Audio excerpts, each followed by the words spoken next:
Hello everybody. This is Pascal from Neutrality Studies. Bonjour à tous.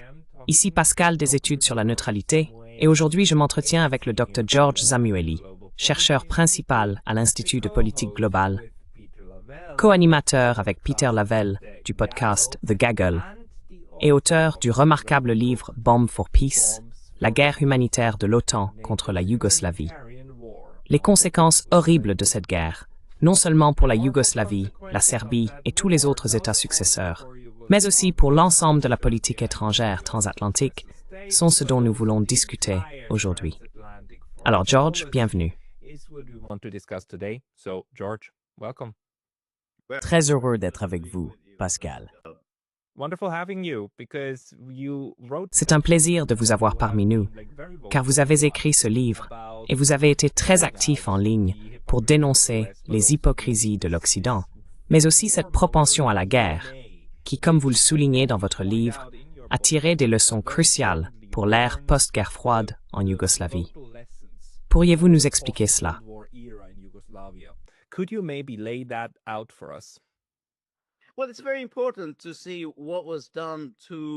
Eh bien, il est très important de voir ce qui a été fait à la Yougoslavie.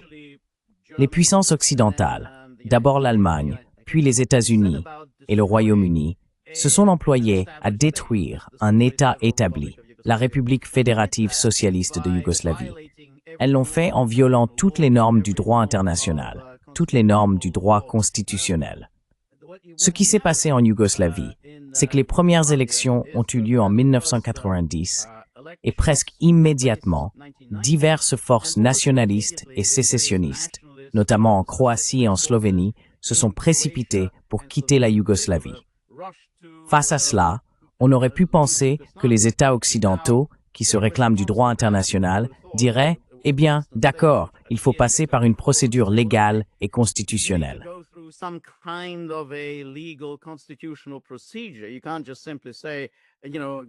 Vous ne pouvez pas simplement dire que vous organisez votre première élection et que comme première mesure, vous décidez de quitter un État commun qui existait depuis 70 ans.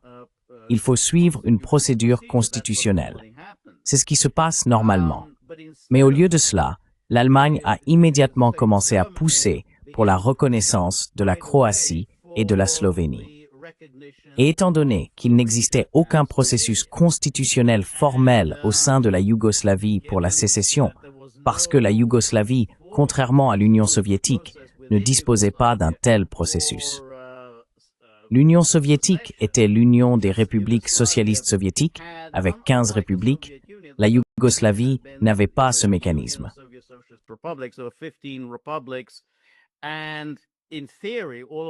En théorie, toutes les républiques avaient le droit de faire sécession, bien qu'aucune procédure n'ait jamais été établie pour déterminer comment elles pourraient quitter l'URSS, jusqu'à ce que Gorbatchev, en 1990, adopte une législation précisant quelle devait être la procédure.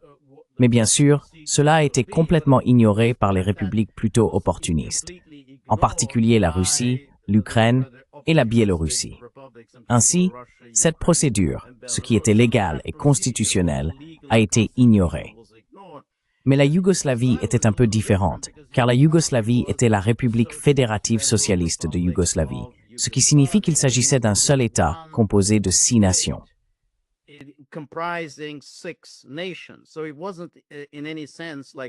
Donc, il ne s'agissait en aucun cas de républiques qui s'unissaient pour former un État commun. Il existait un État commun composé de 6 nations. Le droit à l'autodétermination appartenait aux nations et non aux républiques. Tout cela a été ignoré par les puissances occidentales.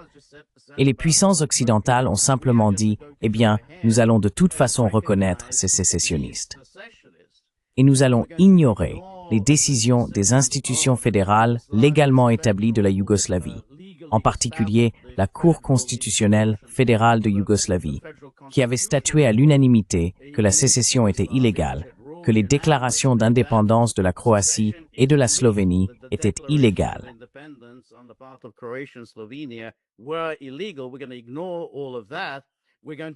Nous allons ignorer tout cela. Nous allons ignorer le fait qu'il n'y ait pas eu de référendum à l'échelle de la Yougoslavie sur l'indépendance et sur la volonté de maintenir la continuité de l'État. Nous allons simplement aller de l'avant et reconnaître les sécessions. Et ensuite, ils ont dû inventer un jargon juridique pour justifier ce qu'ils avaient fait, à savoir la soi-disant commission d'arbitrage Badinter, qui a été décidée. Il y avait 5 juges constitutionnels, tous originaires d'Europe occidentale. Pas une seule personne ne venait de Yougoslavie, des Balkans, quelqu'un qui connaissait réellement le territoire.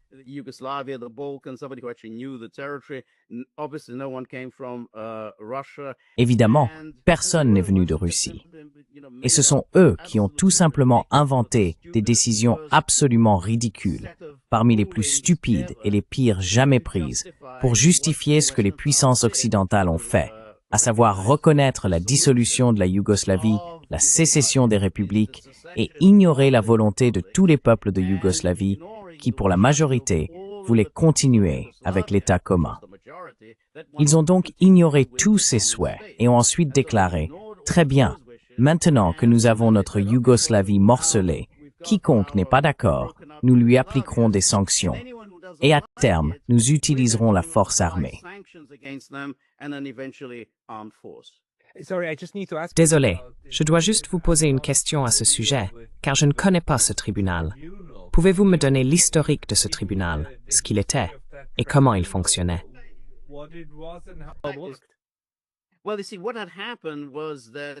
Eh bien, voyez-vous, ce qui s'est passé, c'est que, comme je l'ai dit, la Croatie et la Slovénie se sont précipitées vers la sortie et elles ont déclaré 1991, n'est-ce pas? Nous sommes en 1991, pas plus tard. Donc c'était le 25 juin 1991. Et puis la communauté européenne, on l'appelait encore la CE à l'époque, a pris les devants et a dit « D'accord, ce que nous allons faire, c'est organiser ce qu'on appellera une conférence internationale sur l'ex-Yougoslavie pour décider de la marche à suivre. » Mais ensuite, bien sûr, ils ont triché dans la manière dont ils ont procédé parce qu'ils ont ignoré toutes les institutions fédérales yougoslaves, comme la présidence yougoslave. Ils ne se souciaient pas de ce qu'elle disait. Ils ont ignoré l'Assemblée nationale yougoslave. Ils ont ignoré la Cour constitutionnelle yougoslave.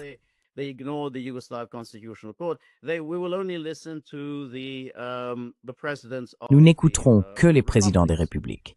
Mais bien sûr, le président auquel ils ne voulaient prêter aucune attention était le président de la Serbie, car la Serbie était la république la plus peuplée de Yougoslavie.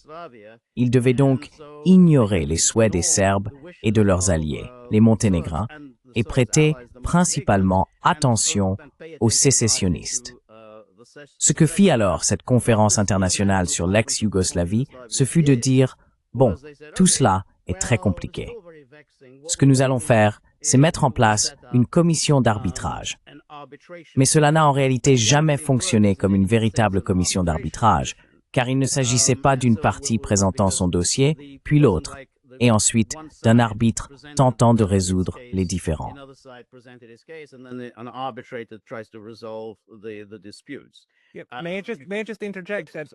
Puis-je simplement intervenir? Car généralement, la façon dont fonctionne l'arbitrage, si vous le faites devant l'un des tribunaux d'arbitrage, c'est qu'une partie nomme un arbitre, l'autre partie en nomme un autre, puis les deux arbitres en désignent un troisième, et la décision de ce panel fait alors office d'arbitrage, à condition que vous ayez un accord d'arbitrage au départ. Donc ce n'est pas ce qui s'est passé. Non, non, non. Vous avez tout à fait raison. Vous avez tout à fait raison sur ce que vous venez de souligner. Car ce qui s'est passé, c'est qu'ils ont dit « D'accord, nous allons créer cette commission d'arbitrage avec nos 5 juges. 3 des juges, nous les nommerons nous-mêmes. La communauté européenne, nous nommerons ces 3 juges. » Et ensuite, ils ont dit « Nous irons voir les Yougoslaves et leur dirons « Eh bien, vous nommez 2 des juges. » Ils n'ont pas réussi à se mettre d'accord entre eux.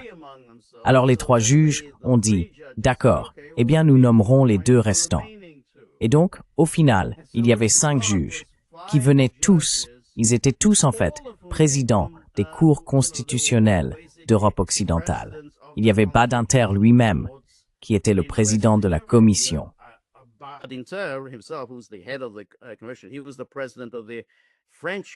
Il était le président de la Cour constitutionnelle française. Il y avait aussi le président de la Cour constitutionnelle allemande, de la Cour constitutionnelle espagnole et de la Cour constitutionnelle italienne. Ce sont eux qui ont finalement pris la décision. Mais ils sont ensuite allés encore plus loin. Car la Serbie, qui dirigeait, en gros, le groupe souhaitant maintenir la Yougoslavie unie, a formulé une série de questions à l'intention des arbitres. Mais ensuite, ces questions ont été réécrites, complètement reformulées, par le président de cette conférence internationale sur la Yougoslavie. Eh bien, on ne l'appelait pas ex-Yougoslavie, c'était la conférence internationale sur la Yougoslavie, présidée par Lord Carrington. Et donc Carrington a reformulé ces questions. C'est comme si la partie concernée n'avait même pas pu présenter ses arguments.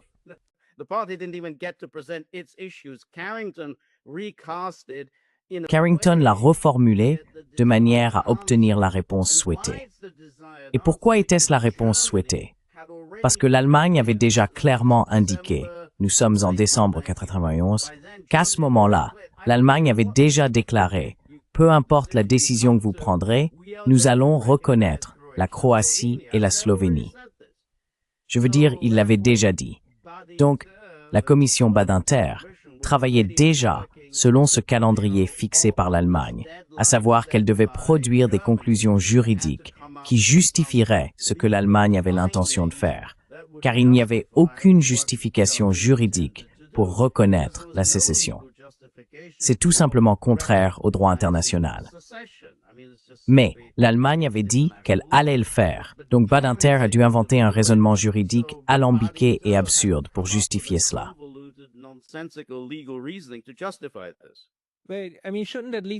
Je veux dire, le juge constitutionnel espagnol n'aurait-il pas au moins dû s'opposer à cela? Parce que l'Espagne se trouve aussi dans cette situation précaire où différentes régions aimeraient partir, mais ne le peuvent pas. Mais la Constitution comporte une clause qui dit que si toute l'Espagne dit oui, alors vous pouvez partir. Vous êtes autorisé à quitter le pays.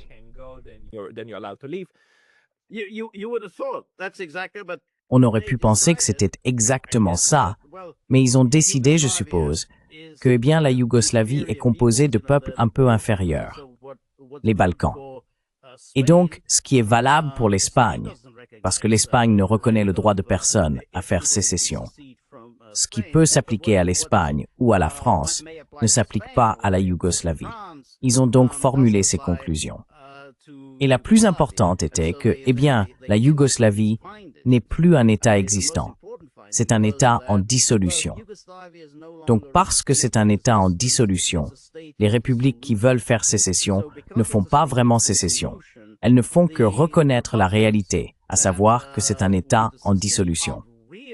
Mais bien sûr, ils n'avaient aucune preuve de cela. Je veux dire, ce n'était pas un État en dissolution. Les institutions étatiques qui existaient toutes étaient toujours là.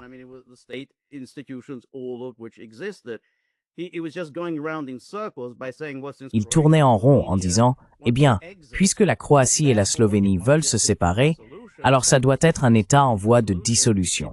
Et donc, puisque c'est un État en dissolution, il ne nécessite aucun soutien. C'était donc la conclusion la plus importante. Ensuite, ils ont dit d'accord. L'autre conclusion était que ces frontières administratives devaient devenir des frontières internationales. C'est bien sûr complètement absurde, car, en d'autres termes, il ne devait y avoir aucune négociation entre les peuples de Yougoslavie. Ces frontières administratives étaient acceptables tant qu'elles existaient dans le cadre d'un État commun.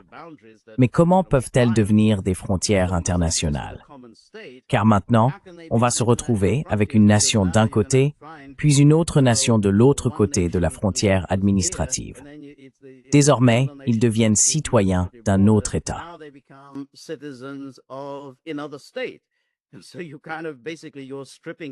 En gros, vous privez donc les gens de leur nationalité, de leur statut d'État.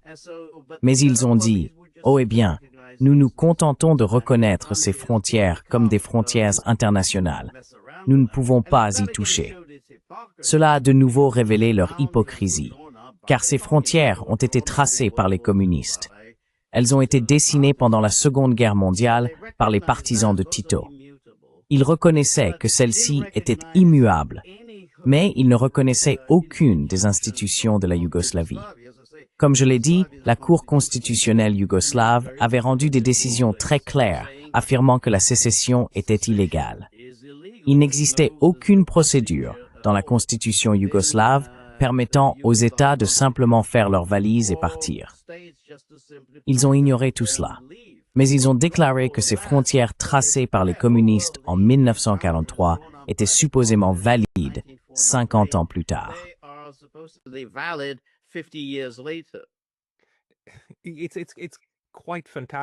C'est vraiment incroyable. Je veux dire, l'hypocrisie d'un côté, et aussi simplement la suffisance avec laquelle tout cela s'est produit, et qui ensuite, bien sûr, justifie l'intervention, n'est-ce pas? Et nous n'en sommes même pas encore arrivés là, mais c'est très bien que tu soulignes comment cela s'est passé. Mais peut-on remonter encore un peu plus loin? Parce que 1991, c'est l'année qui suit la dissolution finale de l'Union soviétique. Les étapes cruciales de la dissolution de l'Union soviétique, du séparatisme de l'Union soviétique, ont eu lieu un an auparavant, à l'été 1990, et le discours de Bush en Ukraine devant la Rada disant « S'il vous plaît, ne faites pas sécession, car c'est très dangereux ». Et cela s'est produit quand même. Les forces qui ont agi ainsi, cette idée aussi qu'il faut reconnaître de manière préventive tout ce que disent les Croates, les Slovènes, etc. D'où cela vient-il? Est-ce que ce processus a été influencé par ce qui s'est passé en Union soviétique?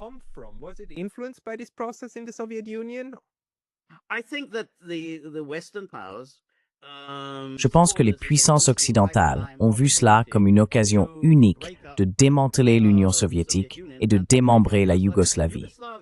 Ils considéraient la Yougoslavie comme une sorte de substitut de l'Union soviétique.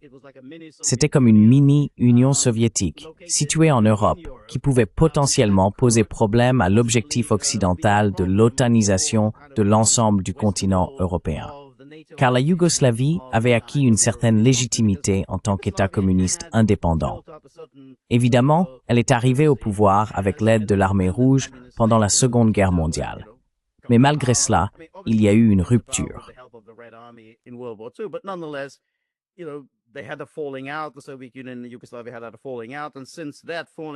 L'Union soviétique et la Yougoslavie se sont brouillées. Depuis cette rupture, les relations se sont améliorées. La Yougoslavie a effectivement tracé une voie indépendante et développé sa propre forme de communisme, avec certaines forces de marché, la décentralisation, le contrôle ouvrier. C'est pourquoi la Yougoslavie était perçue comme un problème potentiel pour l'objectif de l'otanisation de l'Europe. Ce modèle de socialisme pouvait en effet séduire les États d'Europe de l'Est que l'Occident souhaitait intégrer le plus rapidement possible à l'UE et à l'OTAN.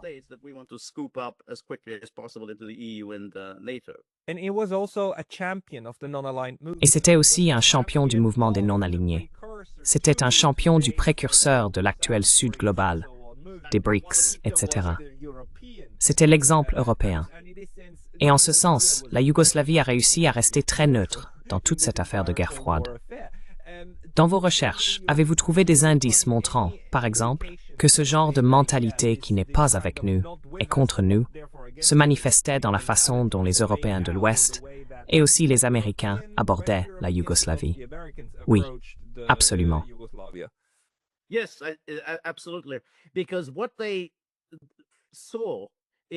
Parce que ce qu'ils voyaient en Yougoslavie, c'était le problème de la Serbie. Ils considéraient la Serbie comme un véritable problème, parce qu'ils pensaient que la Serbie entretenait une relation très étroite avec la Russie. Évidemment, historiquement, linguistiquement, culturellement, l'Église et tout le reste, la Serbie était liée à la Russie. Et le président de la Serbie était Slobodan Milošević. Slobodan Milošević était perçu comme un héritier du système communiste. Il était issu du système communiste, tout comme les autres dirigeants de la Yougoslavie. Mais contrairement à eux, il n'était pas vraiment prêt à rejeter tout ce qui venait du communisme, et il est donc presque immédiatement devenu une figure diabolisée. Il émerge en 1987, et là on peut vraiment voir à quel point les médias occidentaux étaient apoplectiques.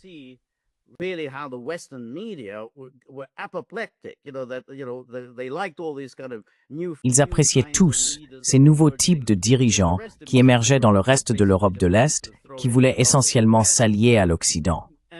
Mais Milosevic disait en quelque sorte, « Eh bien, nous continuerons à suivre notre propre voie indépendante et non alignée, comme vous l'avez dit. En d'autres termes, oui, nous poursuivrons cela dans la future Yougoslavie. » Et puis, il est vraiment devenu cette figure diabolisée dans les médias occidentaux. Les sécessionnistes des autres républiques ont été très malins. Ils ont dit, « Regardez, l'Occident en est vraiment venu à détester Milosevic. Il n'aime pas les Serbes. Nous non plus, nous n'aimons pas les Serbes. Alors nous allons présenter notre cause aux puissances occidentales en disant, « Nous sommes opprimés. »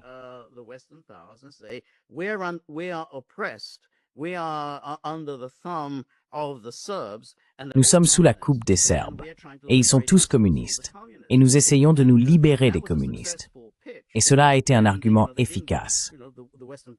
Les puissances occidentales n'étaient pas particulièrement intéressées à examiner le passé, en particulier celui du dirigeant croate, Tudjman, qui avait ouvertement défendu des idées fascistes et invité ouvertement des fascistes à venir en Croatie. Ce qu'ils entendaient, c'était ce discours sur les Serbes communistes, pro-soviétiques, qui voulaient nous soumettre à ce joug communiste. Si l'on regarde les reportages médiatiques de la fin des années 1980 jusqu'en 1991, il s'agit toujours de montrer comment les Serbes, les communistes, veulent réimposer le totalitarisme au reste des peuples de Yougoslavie.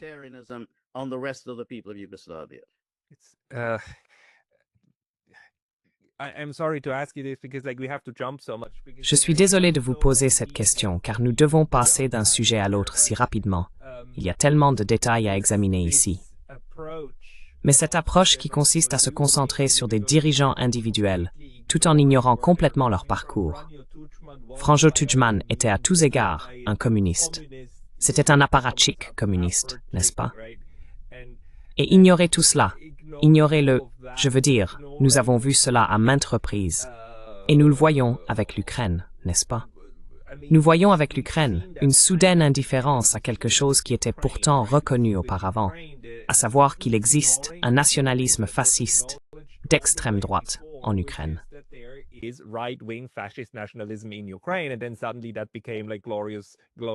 puis soudainement, cela est devenu comme des héros glorieux, glorieux. J'ai cependant un autre invité dans mon émission, David Gibbs, qui a également souligné que toute l'affaire yougoslave, alors qu'elle se développait, et elle se développait pendant une période très turbulente, 1991-92, avait bien un précurseur. Il a dit que l'Afghanistan, la manière dont les États-Unis ont attisé et rendu une guerre en Afghanistan pratiquement inévitable, était quelque chose qui a ensuite été appliqué aussi en Yougoslavie, dans la façon dont on travaille avec différentes factions rebelles, pour ainsi affaiblir l'adversaire. Selon vos recherches, soutiendriez-vous cette analyse?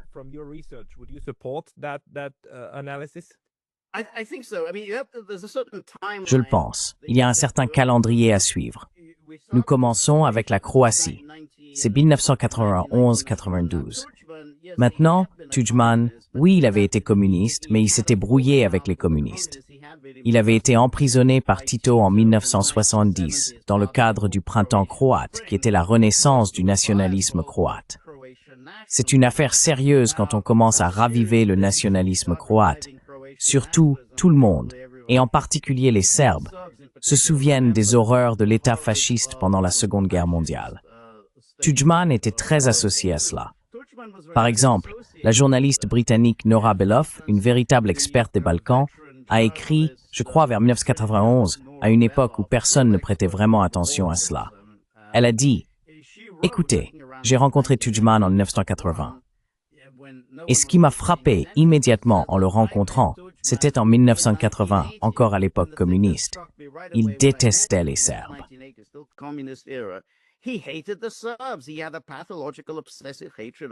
Il avait une haine pathologique et obsessionnelle des Serbes. Donc tout ce que nous voyons maintenant en 1990-91 en Croatie est le résultat direct de Tudjman et des personnes qui l'entouraient, ainsi que de leur aversion absolue pour les Serbes et de leur détermination à essentiellement se débarrasser des Serbes de Croatie et de tout ce qui était spécifiquement serbe en Croatie. Rappelez-vous, la façon dont cela fonctionnait en Yougoslavie, c'est que la Croatie, selon sa constitution, elle a eu plusieurs constitutions. Dans chacune de ces constitutions, il était écrit « La Croatie est l'État des Croates et des Serbes ». C'était pas simplement « Oh, c'est l'État des Croates et ils ont une minorité serbe » ou autre. C'était un État commun des Croates et des Serbes. Tudjman, la première chose qu'il fait, c'est de changer la constitution et de dire que c'est uniquement l'État des Croates.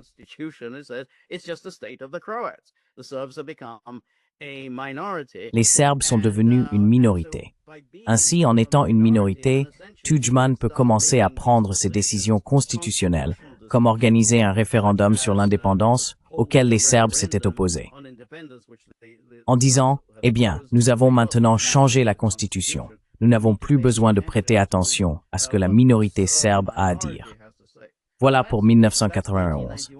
En 1992, on se retrouve avec la situation en Bosnie-Herzégovine où l'on voit apparaître ce genre de figure islamiste. Lui aussi avait été en prison, c'est Alija Izetbegović.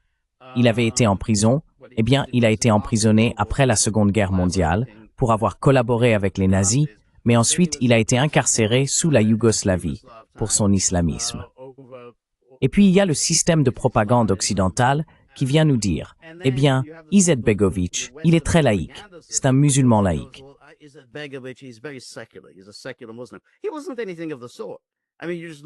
Il n'était rien de tout cela. Je veux dire, il suffit de lire ses écrits. Il a énormément écrit sur l'islamisme et sur l'incompatibilité de l'islam avec l'Occident, etc. C'était un islamiste. Mais les médias occidentaux, tout comme avec Tudjman, ont minimisé toutes les sympathies fascistes de Tudjman et sa serbophobie.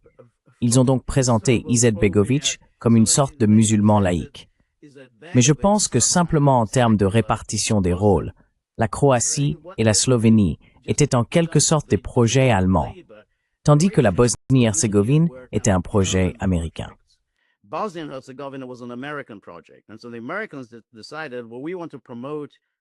Ainsi, les Américains ont décidé. Ce que nous voulons promouvoir, c'est Izetbegović comme une sorte de musulman modéré et laïque, le genre de musulman que nous apprécions comme les musulmans en Turquie. C'était avant l'ère Erdogan. Donc nous obtenons ce type de figure laïque, pro-occidentale, pro-OTAN. Contrairement aux musulmans que nous n'aimons pas, ceux d'Iran, d'Irak, etc., c'est ce type-là que nous apprécions.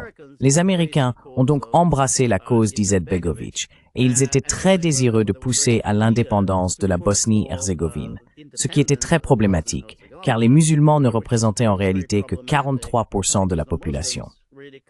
Les Serbes comptaient pour environ 33%, et le reste était composé de Croates.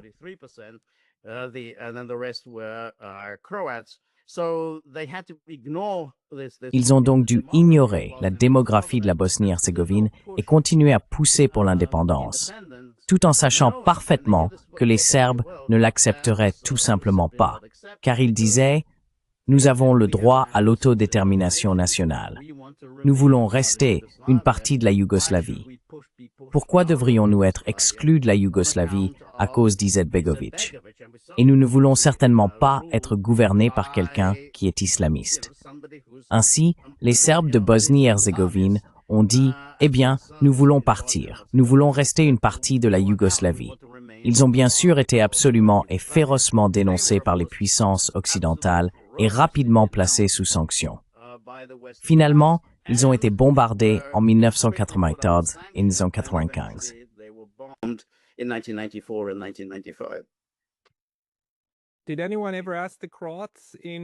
Est-ce que quelqu'un a jamais demandé leur avis aux Croates de Bosnie-Herzégovine?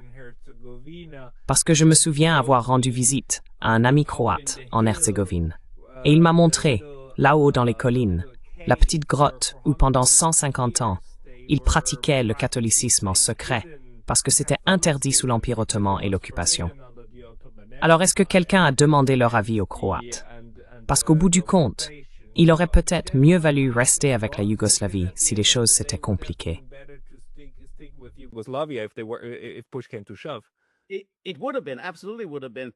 Cela aurait absolument été le cas. Mais le problème, c'est que la Croatie avait déjà fait sécession. Une fois que la Croatie avait quitté la Yougoslavie, les Croates de Bosnie-Herzégovine ont dit « D'accord, nous voulons les rejoindre. Nous voulons faire partie de l'État croate. » Ils ont donc soutenu cette indépendance parce qu'ils ont organisé un référendum comme l'avait stipulé Badinter, selon lequel il devait y avoir un référendum en Bosnie-Herzégovine. Badinter a veillé à ce qu'il n'y ait pas de référendum à l'échelle nationale dans toute la Yougoslavie, mais qu'il y ait des référendums dans chacune des républiques.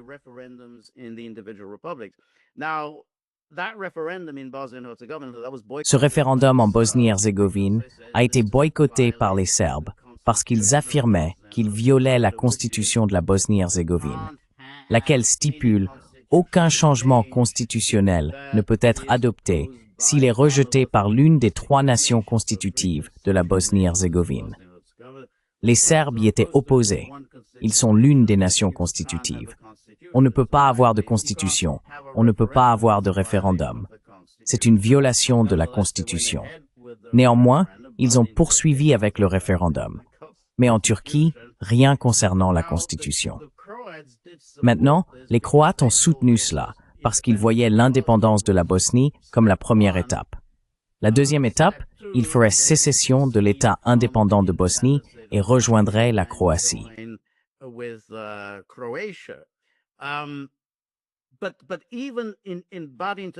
Mais même selon les propres critères de Badinter, il n'y a pas eu de vote suffisant, même avec les Serbes qui n'ont pas participé, boycottant ce référendum. Même dans ces conditions, ils n'ont pas obtenu la majorité des 2 tiers nécessaires pour que la sécession de la Bosnie-Herzégovine soit reconnue. Pourtant, ils ont dit « D'accord, ça nous suffit, nous la reconnaissons. » Mais ensuite, voici une autre des conclusions de Badinter. Ils ont refusé d'accepter la Yougoslavie centrale comme l'État restant de la Yougoslavie. En d'autres termes, lorsque l'Union soviétique se dissout, la Russie est l'État successeur de l'Union soviétique. Ils ont dit « Non, non, nous n'allons pas reconnaître cette Yougoslavie centrale qui veut rester la Yougoslavie, c'est-à-dire à l'époque la Serbie et le Monténégro. »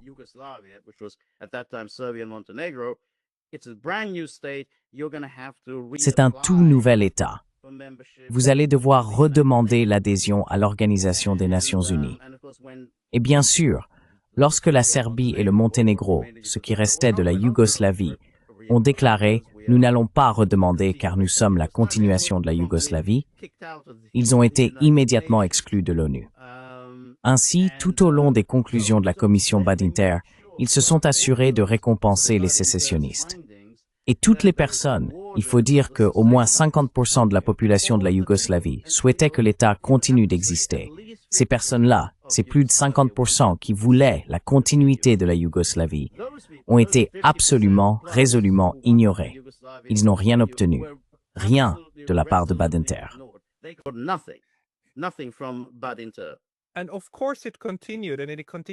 Et bien sûr, cela a continué. Et cela continue encore aujourd'hui. C'est arbitraire. Parce que si vous regardez le Kosovo aujourd'hui, la principale revendication de la minorité serbe au Kosovo en ce moment, c'est qu'ils veulent partir. Ils veulent rejoindre la Serbie. Mais on ne leur accorde pas le droit des minorités de réellement le faire. Parce qu'au sein du Kosovo, on leur dit maintenant, non, non, vous devez respecter votre propre constitution. Le séparatisme est illégal au Kosovo. Alors que lorsqu'il s'agit du Kosovo, nous ne reconnaissons pas que la Serbie dise que le séparatisme est illégal. Et ils le font tout simplement. Et dans la même phrase, ils le font. Et donc, c'est une histoire de 30 ans de décisions arbitraires sur qui nous donnons le pouvoir et à qui nous ne le donnons pas. Et donc, il faut l'accepter et se taire. Et d'ailleurs, maintenant, le Kosovo va à la plus grande base de l'OTAN dans les Balkans. Et cela va continuer. Merci beaucoup. and it will continue. Thank you very much. Exactly. And that's really very interesting because Exactement. Et c'est vraiment très intéressant parce que vous avez les conclusions de la commission Badinter. Ils ont dit d'accord, les États successeurs de la Yougoslavie sont les républiques, donc les 6 républiques, Serbie, Monténégro, Bosnie-Herzégovine, Croatie, Slovénie et Macédoine. Ce seraient donc les successeurs, et il n'y aurait aucun changement dans ces frontières administratives. Elles deviennent désormais des frontières internationales. Mais ensuite, ils ont fait volte-face et ont changé de position concernant la Serbie. Ils ont dit, eh bien, en fait, le Kosovo, qui à l'époque était reconnu comme faisant partie de la Serbie, le Kosovo peut apparemment faire sécession de la Serbie. Donc tout à coup, ils ont dit, le Kosovo peut le faire faire sécession. But not the Serbs in Kosovo, not the Serbs. Mais pas les Serbes du Kosovo, pas les Serbes, parce qu'il y a de bons et de mauvais sécessionnistes. C'est ça. Donc le Kosovo, ils peuvent simplement prendre cette province du Kosovo. Ils peuvent faire sécession. Mais qu'en est-il des Serbes, de la minorité serbe au Kosovo? Non, eux n'ont pas droit à l'autodétermination. Mais sur quelle base? Parce que ce qu'ils appellent le Kosovo n'est qu'une province habitée par des Albanais. Or, les Albanais ont déjà leur propre État. Alors, quelle est exactement la base juridique pour un autre État albanais? Il n'existe pas de nation appelée les Kosovars. Les médias peuvent le dire, le répéter, mais les Kosovars, ce peuple, n'existe pas.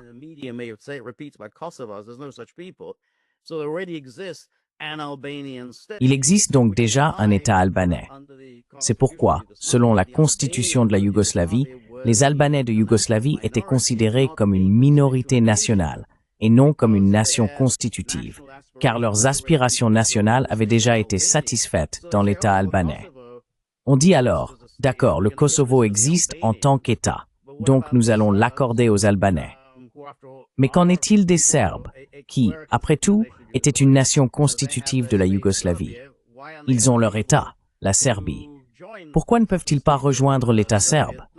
Maintenant, ils doivent rester dans cet État dominé par les Albanais.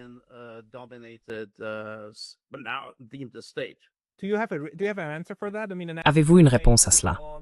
Je veux dire, une réponse fondée sur la réflexion géostratégique de l'Occident.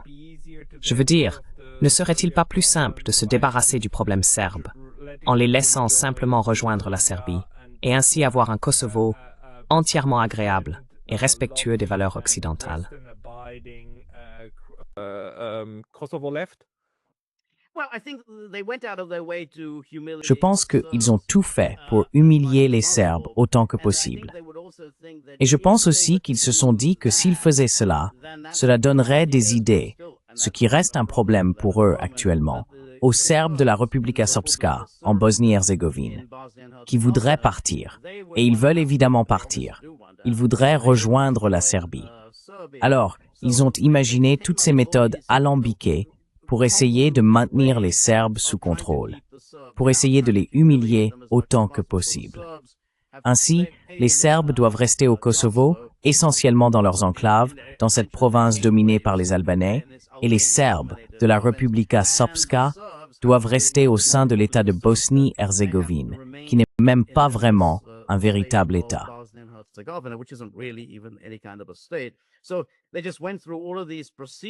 Ils ont donc suivi toutes ces procédures simplement pour s'assurer que les Serbes soient humiliés autant que possible. Mais il y a aussi un autre aspect, qui est évidemment une forme de diviser pour mieux régner. Tant que tout le monde déteste tout le monde et que chacun est en conflit permanent avec les autres, les Balkans deviennent assez faciles à gérer. Les Allemands ont évidemment ouvert la voie à cela pendant la Seconde Guerre mondiale. Mais ensuite, l'Union européenne, sous l'influence de l'Allemagne, a fait exactement la même chose avec l'ex-Yougoslavie.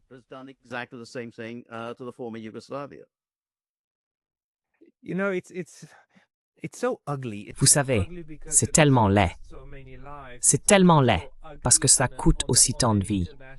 C'est également très laid d'un point de vue juridique international parce que cela bouleverse tous ces principes. Et bien sûr, l'une des choses que ces personnes n'ont jamais à l'esprit, c'est que les précédents qu'ils créent seront étudiés par d'autres. Il est donc extrêmement ironique que ce soit aujourd'hui la Russie qui dise « Regardez, nous ne faisons que répéter votre approche en Ukraine ». Pouvez-vous donner quelques exemples de parallèles où d'autres États ont effectivement tiré des leçons de cette manière d'imposer leur volonté aux autres? This way of implementing their will on others. Well, that was it. Because Eh bien, c'était ça. Parce que dans le cas de la Russie, ils ont en fait déclaré à l'époque que lorsque l'Occident s'est empressé de reconnaître le Kosovo en 2008, eh bien, nous allons en tirer des leçons. Et ils sont passés à l'action. Dans le cas de la Crimée en 2014, ils ont dit, eh bien, nous allons organiser un référendum. Je veux dire, ils ont effectivement organisé un référendum. Au Kosovo, ils se sont simplement contentés de reconnaître une déclaration du Parlement kosovar. Mais en Crimée, il y a eu un référendum. Et bien sûr, l'Occident a dit « Oh, tout cela est illégal, ça fait partie de l'Ukraine ». Maintenant, sur quoi repose leur affirmation que cela fait partie de l'Ukraine? Eh bien, en 1991, au moment de la dissolution essentiellement illégale et inconstitutionnelle de l'URSS, il n'y a jamais eu de fondement juridique à ce qui s'est passé.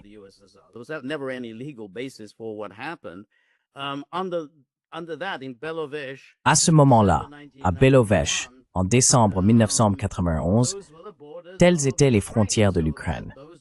Celles-ci deviennent alors les frontières internationales que nous sommes tenus de reconnaître à perpétuité. Et les Russes se sont retournés et ont dit pourquoi devrions-nous le faire? Je veux dire, lorsqu'il s'est agi de la Serbie, vous avez dit que vous n'alliez pas reconnaître les frontières de la Serbie, après avoir d'abord affirmé en 1992 qu'il s'agissait des frontières internationales de la Serbie. Puis vous vous êtes ravisé et avez dit non, en fait, ce ne sont pas les frontières internationales. Nous allons simplement déclarer cette province comme un État indépendant. Donc, nous allons faire la même chose. Pourquoi serions-nous obligés de reconnaître la situation de décembre 1991 comme existant à perpétuité? C'est ce que les Russes ressentent dans le cadre de la Crimée.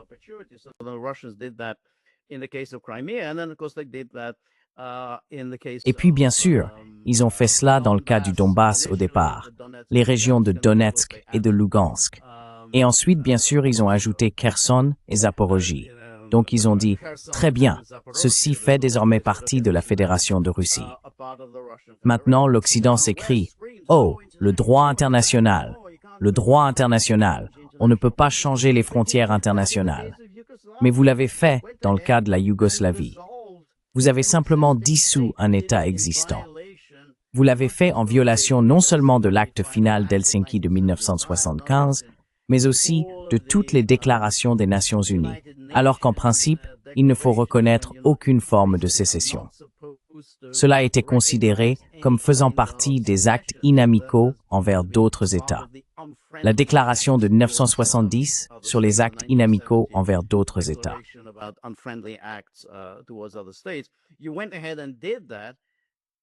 Vous êtes allé de l'avant et vous avez fait cela. Vous avez tout bouleversé, sans jamais considérer que vous étiez en train de manipuler les frontières internationales. Et maintenant, soudainement, oh, les frontières internationales de l'Ukraine, nous ne pouvons rien y faire. Ce n'est rien d'autre qu'une hypocrisie et un opportunisme totaux. Il n'y a aucun principe là-dedans. Je veux dire, allez lire ces déclarations de Badinter.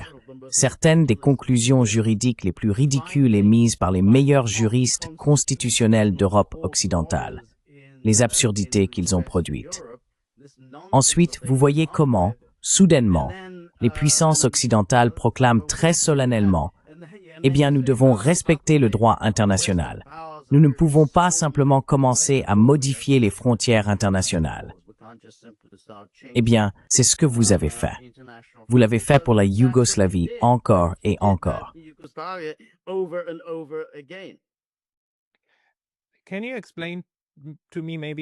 Pouvez-vous m'expliquer, peut-être aussi, ce que vous savez des motivations allemandes? Parce que les Allemands sont apparus en 1990, 1991, comme les plus grands gagnants de la fin de la guerre froide. En gros, on parle de réunification, mais ce n'est pas ce que c'était. C'était comme si l'Allemagne de l'Ouest avait avalé l'Allemagne de l'Est. l'État est allemand, est mort. Il est mort et il a disparu, et ses institutions ont été démantelées. Ces élites ont essentiellement été priées de partir et de ne pas revenir. Tout a été remplacé, n'est-ce pas? C'était comme si l'Allemagne de l'Ouest avalait l'Allemagne de l'Est. Et en même temps, on a ensuite la dislocation à la fois de l'Union soviétique et de la Yougoslavie. La Yougoslavie a vraiment été brisée à coups de hache. Et la Tchécoslovaquie, on parle de divorce de velours. Je n'ai pas d'opinion arrêtée là-dessus. Mais pour la Yougoslavie, qu'est-ce qui a poussé les Allemands de l'Ouest à devenir aussi toxiques envers la Yougoslavie? Toxic on Yugoslavia. No, it's a very interesting question because C'est une question très intéressante, car il faut remonter au 3 octobre 1990, le jour de la réunification allemande. Helmut Kohl, le chancelier allemand, envoie un télégramme à chaque chef d'État dans le monde et déclare que dorénavant, seule la paix émanera du sol allemand. Et c'était, mot pour mot, ce qui figurait dans cet accord 2+4, qui a été précipité le 12 septembre, donc vraiment seulement quelques semaines avant la réunification. Cela dit donc, d'accord, une solution pacifique de la part de l'Allemagne. En quelques mois, ce même Helmut Kohl, ce même Hans-Dietrich Genscher, le ministre allemand des Affaires étrangères, sont allés de l'avant et ont essentiellement poussé pour cela. Ils ont fait pression avec une agressivité extraordinaire pour reconnaître la Croatie et la Slovénie, et ils se fichaient de savoir qui s'opposerait à ce qu'ils faisaient.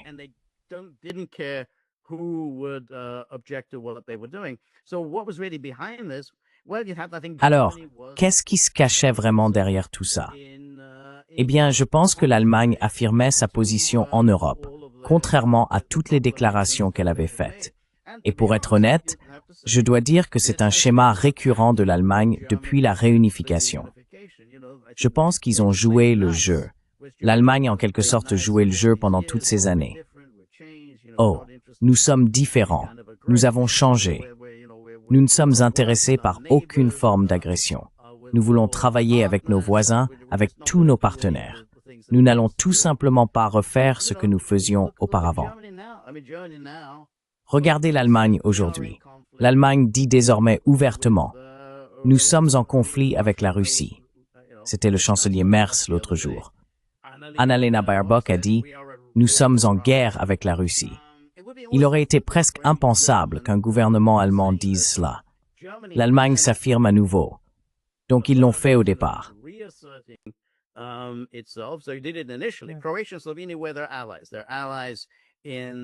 Croatie et la Slovénie étaient leurs alliés. Elles étaient alliées pendant la Seconde Guerre mondiale. Donc c'était, vous savez, essentiellement un retour à leurs intérêts historiques dans les Balkans, ainsi qu'à leur haine, leur aversion absolue pour les Serbes. C'est une haine profonde, pathologique envers les Serbes qui remonte au XIXe siècle. On retrouve aujourd'hui certains aspects de cette haine dans le regain d'hostilité envers la Russie.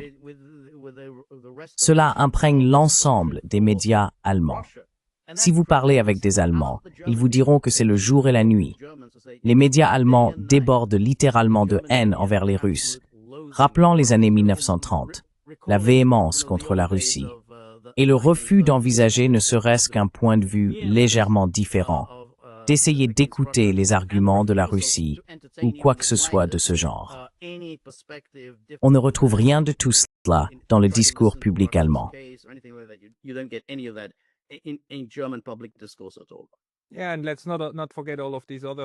Oui, et n'oublions pas toutes ces autres hypocrisies qu'il faut dénoncer parce qu'elles relèvent d'une sorte de schizophrénie nationale, non? Aussi, le jeu des bons musulmans contre les mauvais musulmans en Allemagne. Quand elle a dit « plus jamais ça », ça voulait dire plus jamais ça contre les gens qu'on aime. Jamais. Je veux dire, pas de génocide sans l'Allemagne. C'est l'un des fondements de l'Europe, non? Donc actuellement, le génocide de la population musulmane, de la population de Gaza, de la population palestinienne, parce qu'ils ne sont pas seulement musulmans, ils sont aussi chrétiens, juifs et autres. C'en est un exemple. Et puis bien sûr, en même temps, tout en justifiant le génocide là-bas, on crie au loup à propos de ce que la Chine fait à sa minorité musulmane au Xinjiang. Ça te sidère. mais ça montre que tous ces discours moraux, sont purement géostratégiques. Non, pas géostratégiques. Ils relèvent purement de l'intérêt national, selon qui on veut détester et qui on ne veut pas.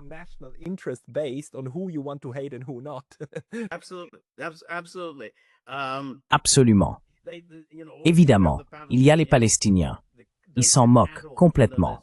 Ils disent « Nous avons une relation spéciale avec Israël à cause de notre histoire. » Donc cela signifie que vous cautionnez toutes sortes de massacres horribles, d'atrocités.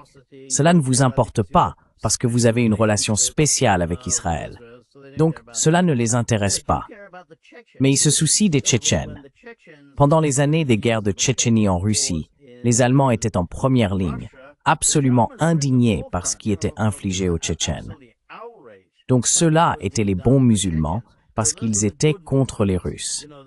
Et là encore, on voit, cela renforce un schéma, car c'est un peu ce que l'Allemagne nazie faisait. Il faisait aussi toutes ces distinctions. Quels sont les musulmans que nous allons soutenir?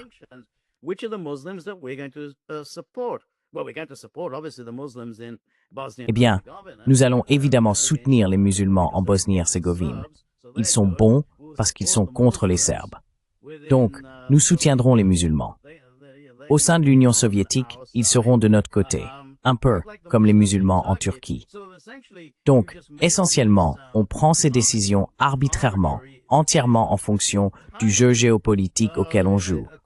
On les présente comme géostratégiques, mais on ne voit même pas exactement comment l'Allemagne en bénéficie. Mais ce que fait l'Allemagne maintenant, ce qui est assez intelligent, et ils ont tiré la leçon de l'histoire, c'est de ne pas s'isoler, toujours rester avec le groupe. C'est la grande erreur que nous avons commise lors de la Première et de la Seconde Guerre mondiale. Nous étions isolés. Donc cette fois, il faut avant tout rester avec le groupe. S'assurer d'avoir les Juifs de son côté.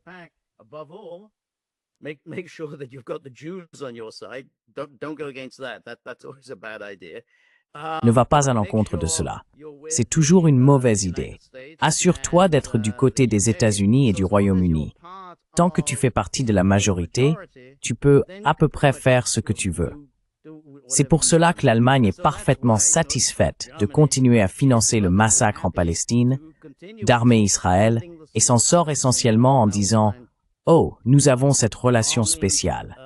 Nous devons soutenir Israël à cause de ceci ou cela. » Argument totalement inventé, car ce n'était pas la position de l'Allemagne dans les années 1970. Helmut Schmidt ne pensait pas « Oh, nous devons soutenir Israël à cause de ce qui s'est passé dans les années 1930 et 1940. » C'est simplement quelque chose qu'aujourd'hui l'Allemagne a inventé, que les années 1930 et 1940 devraient guider notre politique envers Israël.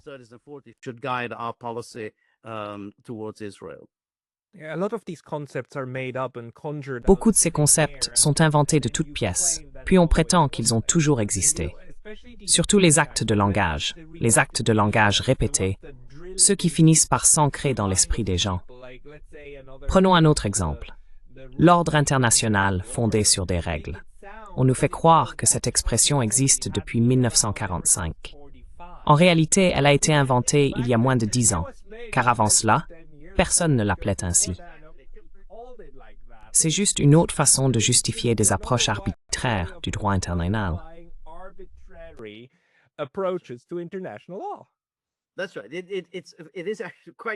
C'est exact. C'est tout à fait extraordinaire qu'ils fassent cela. Ils inventent l'ordre fondé sur des règles, et pour l'observateur non averti, cela semble positif. Eh bien oui, c'est ainsi que nous, en Occident, aimons nous percevoir. Nous croyons aux règles, nous croyons à l'ordre, nous croyons à une manière civilisée de résoudre les différends. Sauf que, lorsqu'on commence à examiner les exemples historiques, c'est exactement le contraire de ce qui a été fait en Yougoslavie. Vous avez constamment ignoré toutes les règles, enfreint toutes les règles, et vous avez simplement poursuivi une politique totalement destructrice, vouée à finir en guerre. Pourtant, c'est encore ainsi que l'Occident veut se voir. Un autre exemple intéressant, je suppose, quand on parle de l'Allemagne, c'est le tribunal pénal international pour l'ex-Yougoslavie. une entité totalement absurde créée en 1993 par le Conseil de sécurité de l'ONU.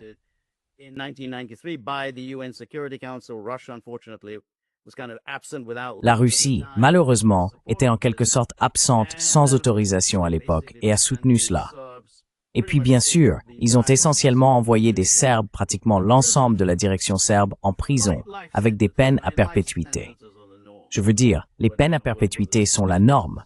Les dirigeants serbes purgent tous des peines à perpétuité. Ils purgent 25 ans, demandent la clémence. Non, aucune clémence. Et bien sûr, c'est un traitement bien plus sévère que tout ce qui a été infligé aux Allemands après la Seconde Guerre mondiale.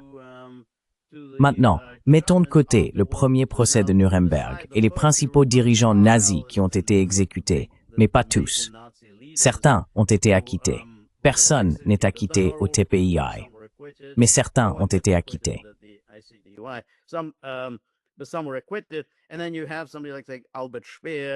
Et puis il y a quelqu'un comme Albert Speer, qui en tant que ministre de l'Armement, a été clairement impliqué dans des crimes de guerre. Il a écopé de 20 ans de prison, puis a vécu encore 20 ans à la retraite, menant une vie très confortable, écrivant des livres, donnant des interviews, etc. Et puis sans parler des nazis de rang inférieur, des SS, etc., qui n'ont rien subi, il ne leur est jamais rien arrivé dans l'Allemagne de l'Ouest d'après-guerre. Mais aujourd'hui, les Allemands arrêtent des Serbes. Ils peuvent arrêter un Serbe, le jeter en prison pour 40 ans. 40 ans, pour des crimes qui n'ont rien à voir en comparaison avec ce qu'ont fait les nazis.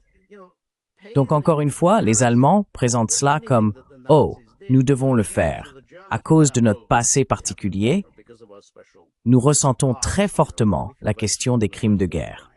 Nous pensons qu'il faut vraiment poursuivre ce processus. »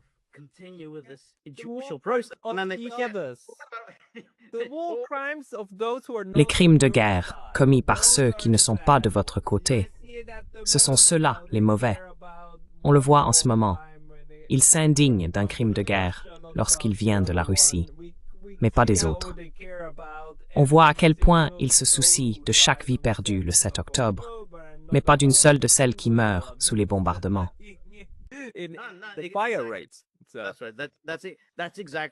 C'est ça. C'est exactement comme ça qu'on joue le jeu, exactement comme le 7 octobre. Et chaque fois que ça fait la une, c'est toujours le 7 octobre. Le 7 octobre, le 7 octobre. Mais qu'est-ce qui s'est passé depuis? Je veux dire, peu importe combien meurent, ou avant, exactement ou avant. C'est toujours pareil, on ne parle jamais, jamais, jamais de ce qui s'est passé avant. Donc c'est comme si chaque fois que les gens, dans mesure où ils parlent de Yougoslavie aujourd'hui, ils ne retiennent qu'un seul événement, Srebrenica.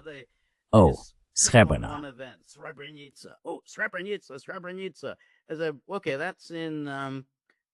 D'accord, cela se passe en juillet 95. Mais qu'en est-il de ce qui s'est passé avant? Il y a eu les 4 années qui ont précédé Srebrenica. Eh bien, personne ne veut en parler. On choisit simplement un événement. On le sort complètement de son contexte. Et bien sûr, on donne alors une vision très déformée de ce qui s'est réellement passé. Mais c'est ainsi que l'on construit ces récits. Et cela permet de désigner qui sont les gentils et qui sont les méchants. Donc, rien ne se passe avant le 7 octobre, rien ne se passe après. Alors on peut simplement parler du 7 octobre.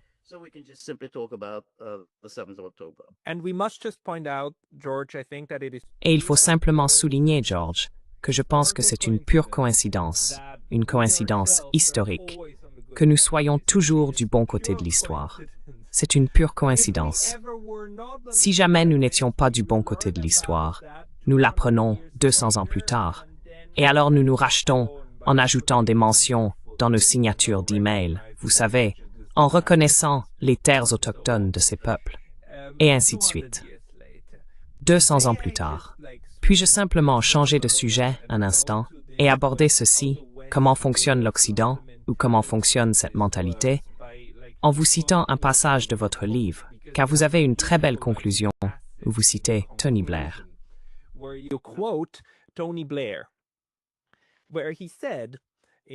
Lorsqu'il a déclaré en 1999, le succès de l'OTAN au Kosovo sera le plus grand facteur de dissuasion pour les tyrans du monde entier, est le plus grand appel en faveur de la démocratie. C'est pourquoi, quoi qu'il en coûte, nous devons réussir. Et la politique de sauvagerie brutale qu'est le nettoyage ethnique doit échouer. Et il faut que cela se voie, disait Blair en 1999. Tout cela rappelle ce que l'on entend aujourd'hui à propos de l'Ukraine. N'est-ce pas? La sonorité, le ton. Pouvez-vous en parler?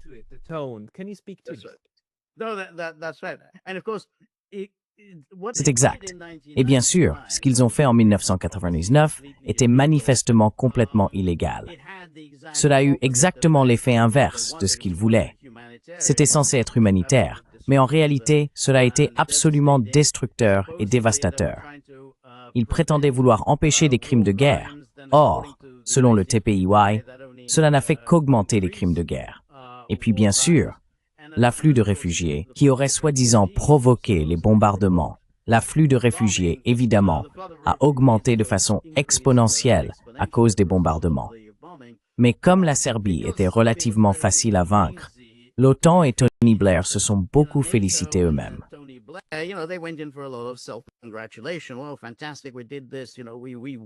Oh, fantastique. Nous avons fait cela. Vous savez, nous avons gagné. Vous savez, nous les avons vaincus. Non seulement vous avez gagné, mais vous étiez comme un boxeur. Vous avez remporté le combat. Mais en plus, vous pouvez vous sentir comme le gentil. Et c'est bien sûr cette hubris qui a mené à l'assaut contre l'Afghanistan. Mais bien sûr, l'Irak, un peu plus de 2 ans plus tard, parce qu'ils pensaient, eh bien nous sommes évidemment les gentils. Il sera assez facile de vaincre l'Afghanistan, et un Irak bien affaibli. L'Irak était déjà sous sanctions depuis plus de 10 ans. Et ensuite, nous aurons une nouvelle occasion de nous féliciter.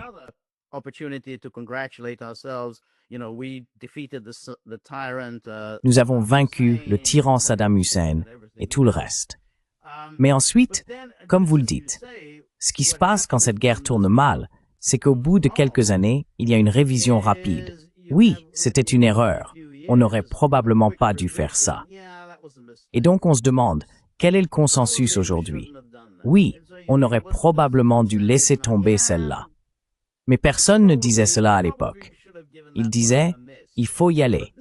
Il faut aller en Irak. Ceux qui étaient contre la guerre en Irak étaient une toute petite minorité.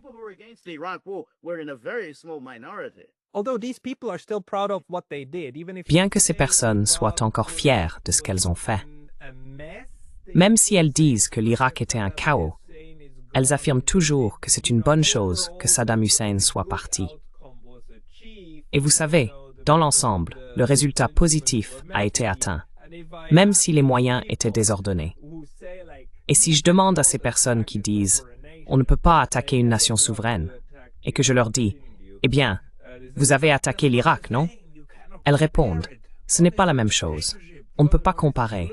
L'un est une dictature, l'autre une démocratie en plein essor. » Je leur dis « écoutez, mais le droit international ne se soucie pas du système politique. » Alors en général, ils répliquent « incomparable. Il était sur le point de tuer des millions de personnes dans son propre pays. 5 millions. »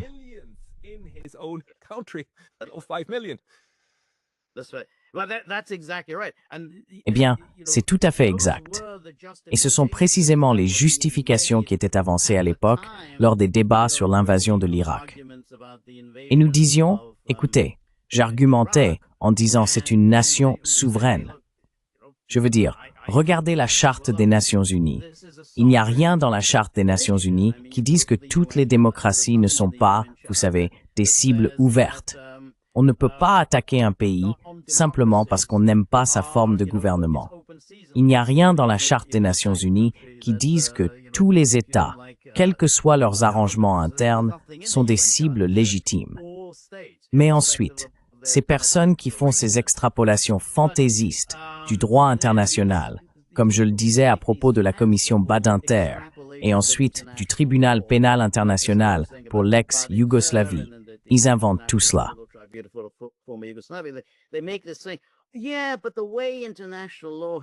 Oui, mais la façon dont le droit international a évolué, c'est que certains États n'ont pas vraiment de légitimité. Donc, parce qu'ils ne sont pas démocratiques, parce qu'ils ne protègent pas vraiment leur propre population, Ils n'ont pas d'immunité contre les attaques d'autres États. C'était le germe de toute cette idée de la responsabilité de protéger, qu'on peut en fait décider arbitrairement que certains États ne protègent pas leur population et donc que d'autres peuvent intervenir, bombarder, renverser ou faire ce qu'ils veulent.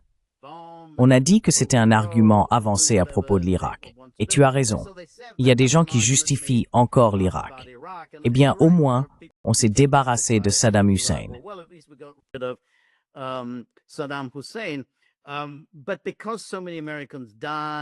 Mais comme tant d'Américains sont morts et que cela est clairement devenu très impopulaire aux États-Unis, c'est encore une sorte d'embarras. Et tout cela reposait sur des mensonges. On ne peut pas ignorer les mensonges qui ont été propagés à propos des armes de destruction massive. Donc c'est devenu une sorte de honte. Les gens n'ont donc pas vraiment envie d'en parler. C'est pareil pour le Vietnam. Le Vietnam était extrêmement populaire au début, puis, quand cela est devenu progressivement impopulaire et que la guerre ne semblait pas se diriger vers une quelconque conclusion, l'Amérique y a mis fin. Et ensuite, il semble que tout le monde y était opposé depuis le début. C'est comme si on avait du mal à trouver quelqu'un qui était favorable.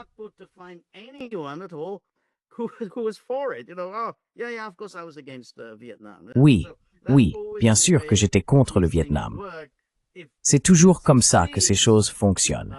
Si ça réussit, ou du moins si ça réussit selon leurs critères, comme ils pensent que la Yougoslavie a été un succès, parce qu'ils ont fini par céder, pas sur tout, mais au moins ils ont cédé après les 11 semaines de bombardement, alors ils se félicitent et continuent à parler de l'intervention fantastique que ça a été.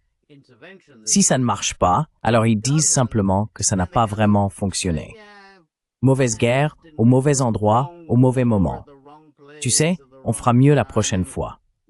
Donc je pense que c'est ce qu'on a vu pour l'Irak, et bien sûr avant cela, le Vietnam, et dans une certaine mesure, la Libye aussi.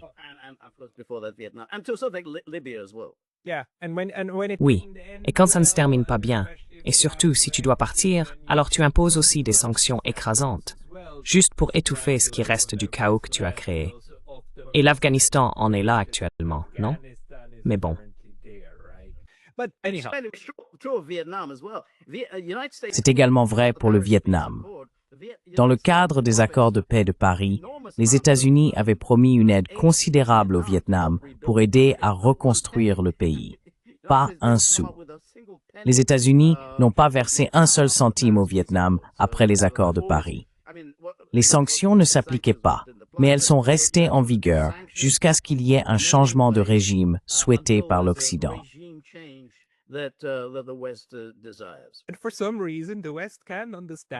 Et pour une raison quelconque, l'Occident n'arrive pas à comprendre comment il se fait que ces nations sauvages comme le Vietnam, l'Inde et d'autres ne se rangent pas de leur côté lorsqu'il s'agit d'aborder la Russie et la Chine.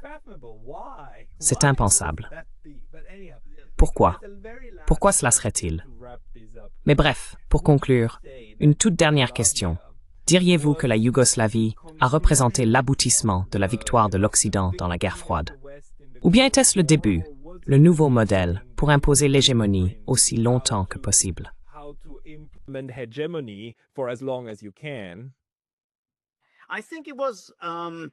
Je pense que c'est une très bonne question.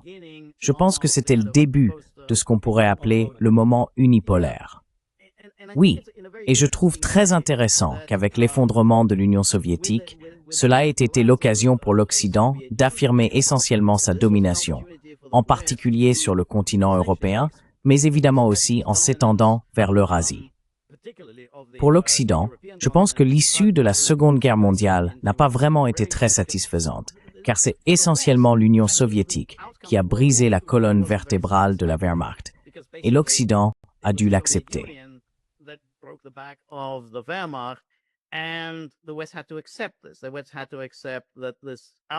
L'Occident a dû accepter que l'issue de cette guerre soit que l'Europe de l'Est reste dans la sphère d'influence soviétique et que l'Union soviétique soit cette puissance militaire redoutable. Et l'Occident en était vraiment très mécontent. Ainsi, d'une certaine manière, une fois que cette puissance s'est désintégrée entre 1989 et 1991, on pouvait enfin obtenir le résultat que l'on souhaitait depuis le début. Cette pression contre la Yougoslavie faisait donc réellement partie de la pression contre la Russie. Cela remonte à très loin, jusqu'aux années 1930, voire même avant, une tentative de chasser la Russie de l'Europe tout entière. La Yougoslavie était perçue comme le substitut de la Russie. La Russie avait toujours été impliquée dans les Balkans.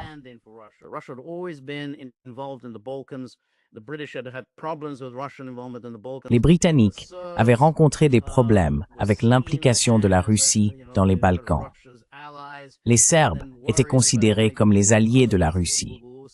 Ils craignaient alors que d'autres puissent également voir la Russie comme un allié. Peut-être que les Bulgares considéreraient la Russie comme un allié. Ainsi, la raison de cette offensive contre la Yougoslavie était de chasser la Russie d'Europe une bonne fois pour toutes. Ce qui n'est pas sans rappeler, comme je l'ai dit, les projets européens d'avant 1939. Et d'une certaine manière, cela continue encore aujourd'hui, car les résultats des guerres en Bosnie-Herzégovine et au Kosovo n'ont pas été entièrement satisfaisants pour l'Occident. Ils ont dû accepter une Bosnie-Herzégovine divisée. L'objectif de l'Occident était un État bosnien unitaire.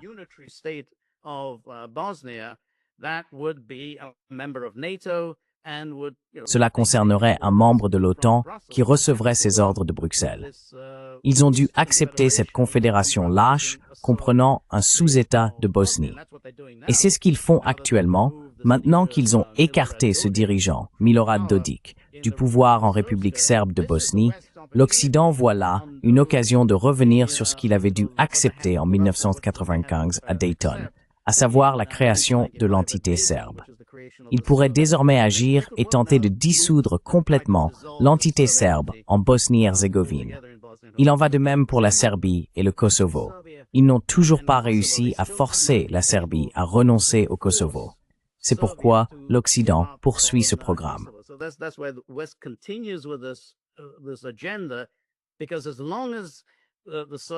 Parce que tant que les Serbes sont là, d'une certaine manière, la Russie maintient sa présence ou une forme d'influence en Europe. Il y a sans cesse des articles dans les médias sur la façon dont les Russes sèment le trouble dans les Balkans, des agents russes. Tous ces problèmes avec Vučić, il travaille clairement avec les Russes et Dodik est avec les Russes. C'est une obsession perpétuelle. D'une certaine façon, nous n'avons pas encore tout le gâteau qui devrait appartenir à l'Occident. Mais au lieu de cela, nous devons encore le partager d'une manière ou d'une autre avec la Russie. Donc, je pense que c'était le premier type de guerre dans lequel l'Occident veut exprimer sa domination géopolitique totale. En fin de compte, et cela remonte, je suppose, à la thèse de Halford Mackinder sur la domination de la masse continentale eurasienne.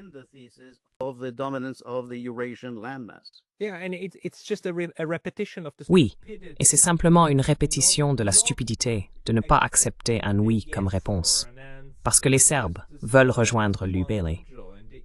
Les Serbes disent aussi, nous n'allons pas rejoindre l'OTAN. Ils affirment, nous sommes militairement neutres, nous allons en fait dialoguer avec tout le monde. Mais ce n'est pas quelque chose que ces gens peuvent accepter. Il faut que tout soit pour nous, et tout contre l'autre, ou rien. Ou alors, vous faites vous-même partie du problème.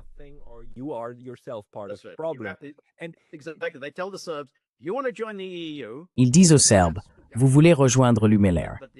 Eh bien, cela n'arrivera pas. Mais c'est la condition, comme je l'ai dit. Il faut faire deux choses. Il faut accepter la perte du Kosovo, se laver complètement les mains du Kosovo une bonne fois pour toutes.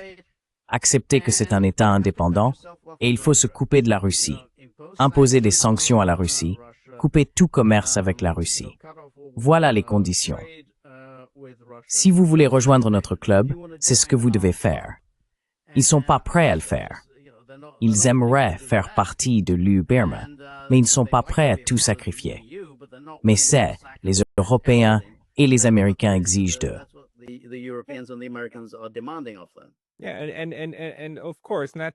Oui, et bien sûr, naturellement, cela provoque exactement l'effet inverse. Tout comme en Géorgie. La Géorgie a tiré ses leçons. Les Serbes savent qu'ils ne peuvent pas se ranger complètement d'un côté ou de l'autre. Il faut jouer avec tout le monde. Désolé, et je sais que j'ai dit que c'était la dernière question, mais vraiment une toute dernière relance, parce que vous venez de dire de façon intéressante que ce que l'Occident voulait obtenir dans les années 90, c'était d'exclure complètement la Russie. Cela va un peu à l'encontre de l'interprétation selon laquelle l'Occident s'est enivré d'avoir gagné la guerre froide et d'avoir détruit l'Union soviétique, et donc ne prêtait plus attention à la Russie. Parce que ce que vous sous-entendez, c'est qu'il faisait encore suffisamment attention pour essayer d'arracher complètement tout ce qui pouvait rester dans l'orbite de l'État successeur.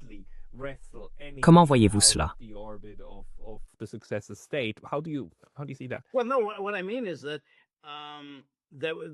Eh bien non. Ce que je veux dire, c'est que il y avait une inquiétude selon laquelle, tôt ou tard, la Russie se relèverait.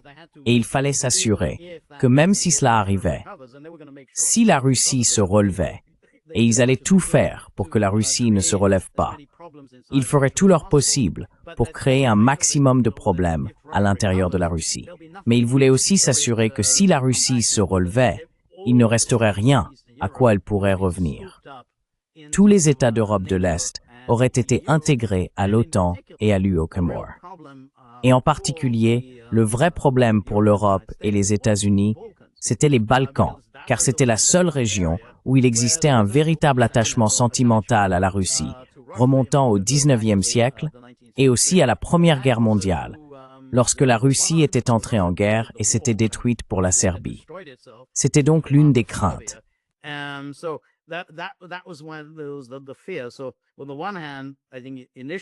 D'un côté, je pense qu'au départ, la crainte était que la Yougoslavie, si elle survivait, devienne une alternative attrayante, une sorte de socialisme de marché, et une alternative séduisante pour l'Europe de l'Est, qui était très rapidement absorbée par l'ordre néolibéral.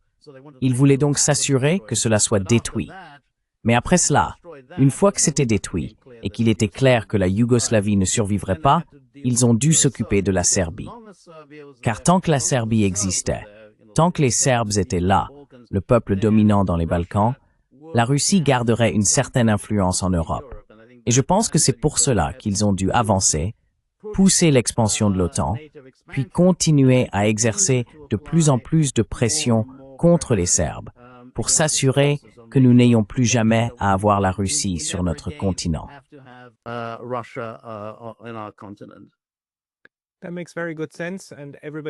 Cela a beaucoup de sens.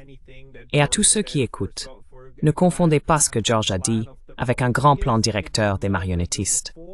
Il s'agit plutôt des forces de ces groupes néolibéraux et néoconservateurs qui tracent ensuite le cours de l'histoire.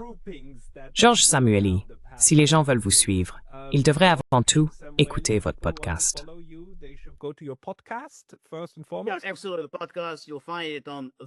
Absolument, le podcast. Vous le trouverez sur thegaggle.locals.com. Vous pouvez également le trouver sur YouTube. Vous pouvez aussi me suivre sur Substack. Vous pouvez me suivre sur Twitter. Et surtout, essayez d'acheter mon livre, s'il vous plaît. Il est un peu cher, malheureusement. Ce n'était pas ma décision. Des bombes pour la paix. La guerre humanitaire de l'OTAN en Yougoslavie. Tout le monde, les liens seront dans la description ci-dessous. George Samueli, merci beaucoup pour votre temps aujourd'hui. Merci beaucoup, Pascal.